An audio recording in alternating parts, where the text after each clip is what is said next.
Hey everybody, welcome back to Quantum Explorations. This is Sue Beckley, and I want to talk today about the difference between the victim mentality and personal power. Let's get right into it.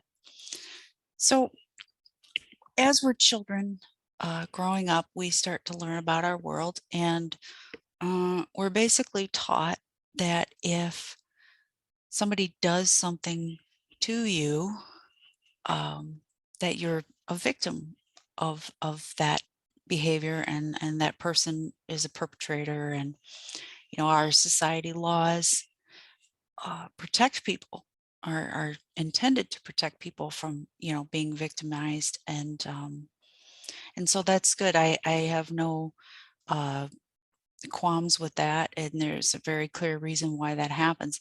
So what I'm talking about is not uh if somebody does something to you and you go to the police, or you protect yourself from that person, or you set boundaries so that person isn't doing it to you anymore. This is not what I'm talking about. I'm talking about a consciousness, which is victim mentality. Okay. And what that means is, if we believe that everybody's all out to get us, that we can never trust anybody, and every single person in government's going to lie to you, and uh, if I go to the family get together, that somehow they're going to do something to me that hurts my feelings and upsets me and ruins my holiday. uh, this is kind of this is what I'm talking about when I say victim mentality. It's a belief system, it's a consciousness that says everybody is trying to do something to me. Um, and that uh, is not hard to slip into. uh, this world and society can be rough, and some people have had very, very difficult lives. Maybe they came from a family of origin where they were truly victimized, and it became a way of life for them. It was an expectation, and it's a learned pattern of thinking. And so there's no blame here, there's no judgment. I'm just kind of trying to describe to you what I'm talking about when I say victim mentality. Okay. Um, how do we move from victim mentality to personal power? And that's really what I'm here to talk about today. And so the way that I did it and the way that I do it, and it's a choice on a daily basis, okay, is I would ask myself, is this person doing this because they, they hate me, or um, it's something about me that caused them to behave this way?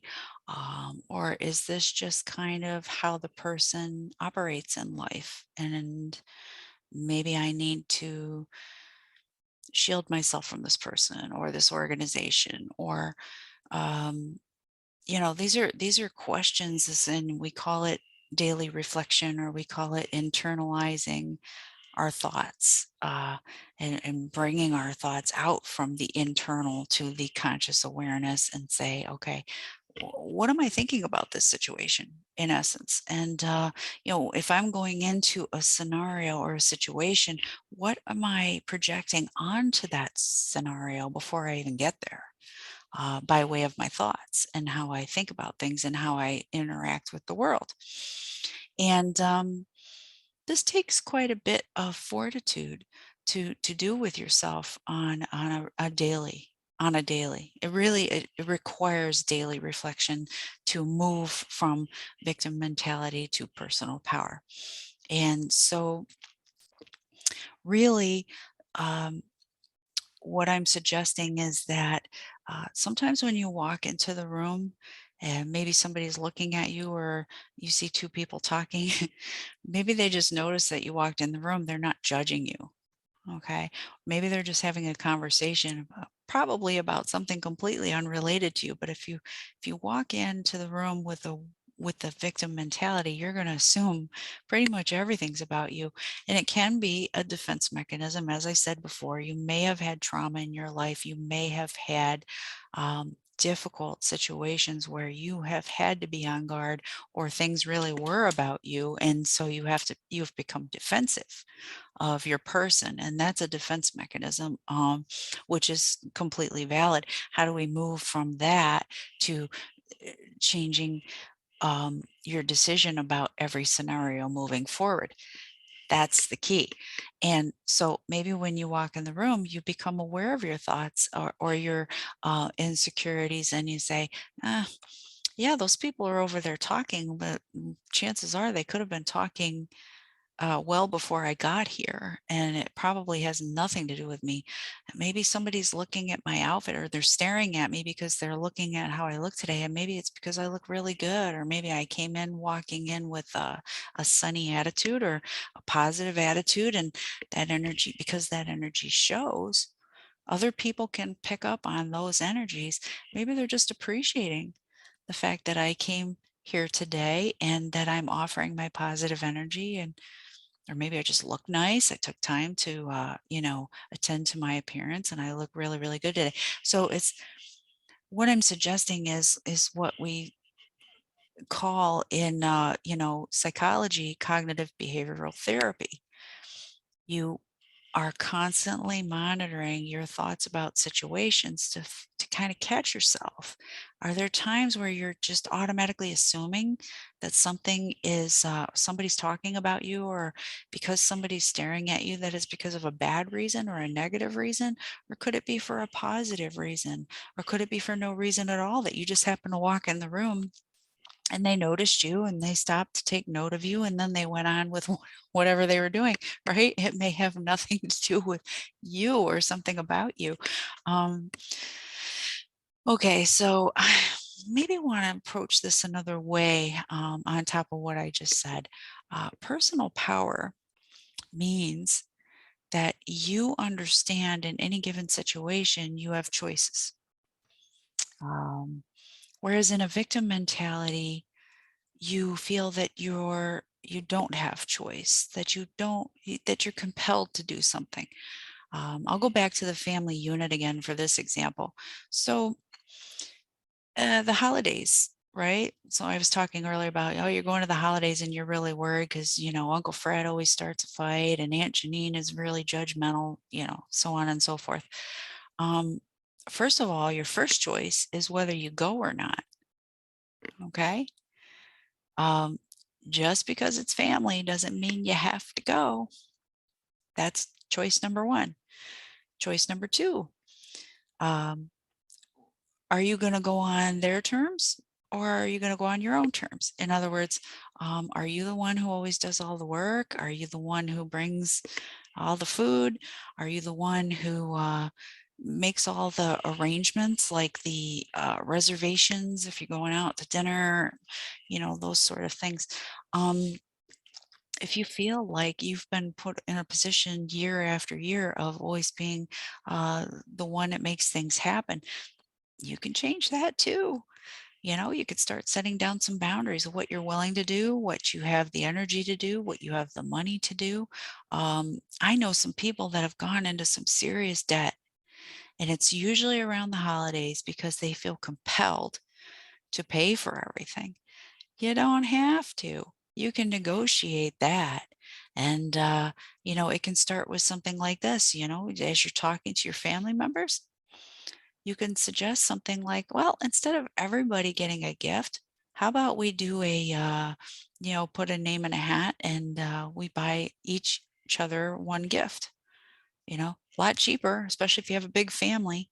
Um, Again, these are choices that we have available to us that not everybody feels is a choice. They feel compelled, or because of early conditioning, this is what they've been expected to do as a family member. We all know that one person in the family that everybody dumps their problems on, because so and so is always willing to listen. Okay, Do you have to be that person?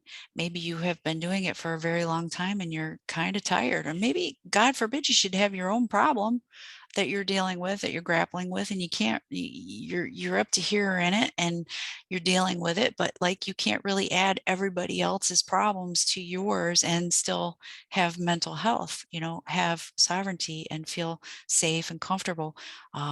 So like, you know, you could set some boundaries.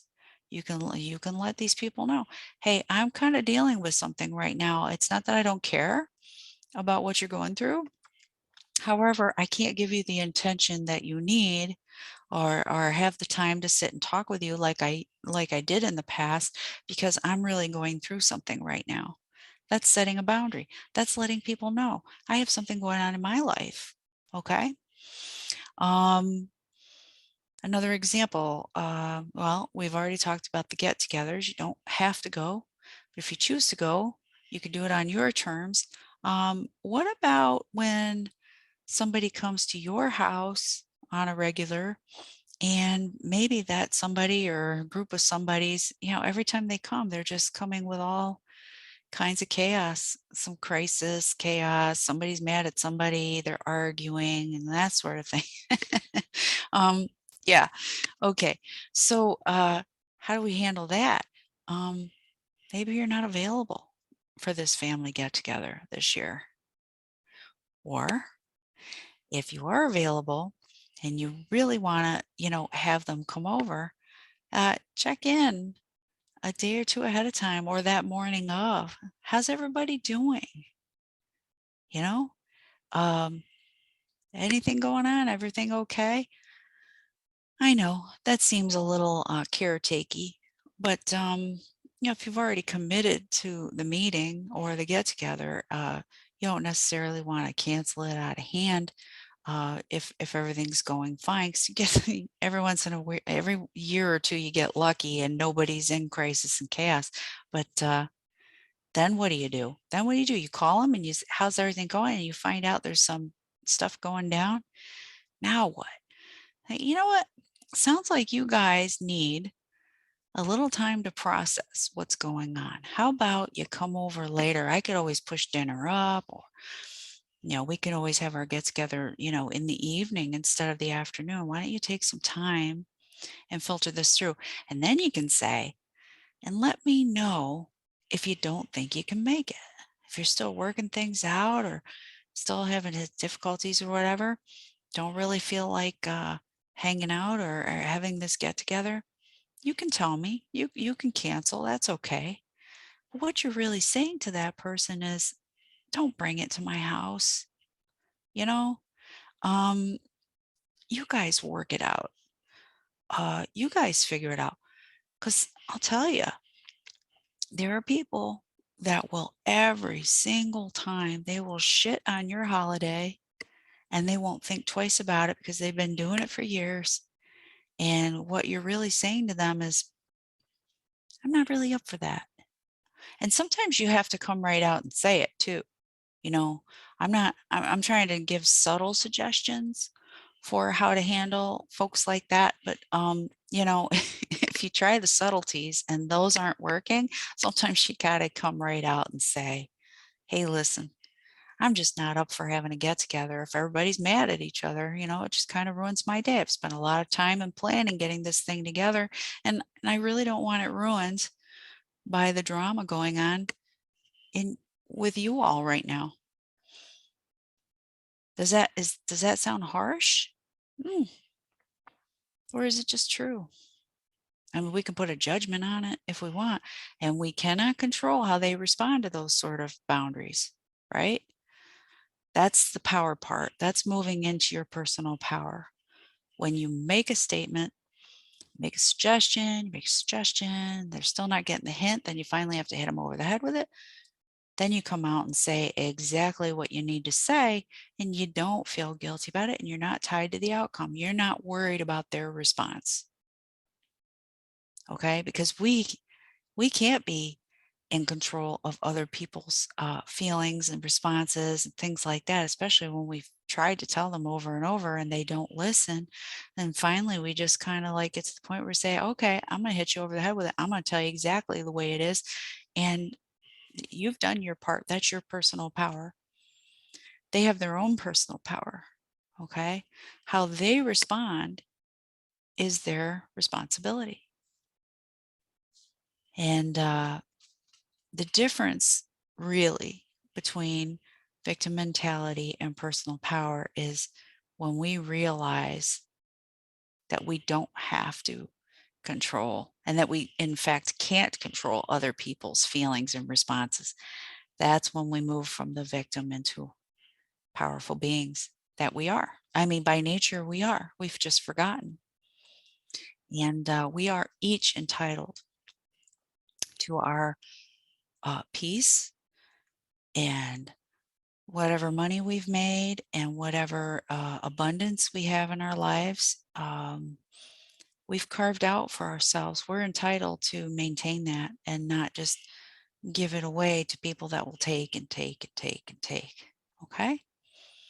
So if we truly want to stop being victimized by any government or agency or school or person or group of people, or you know, we have to find our voices, and but also we have to allow ourselves to feel our joy for what's going right in our lives, even if that's not happening for them or you know, people or places or things. Even if they're in turmoil, doesn't mean we need to be. And that's where we step into our personal power. Okay, I hope this was helpful. And leave me some comments if you want to, any debates, questions, and I am available at www.quantumexplorations.com. If anybody wants to have a hypnosis session, quantum healing session, check out the website. It talks about what I offer and what it is. And I'll see you next time. Bye.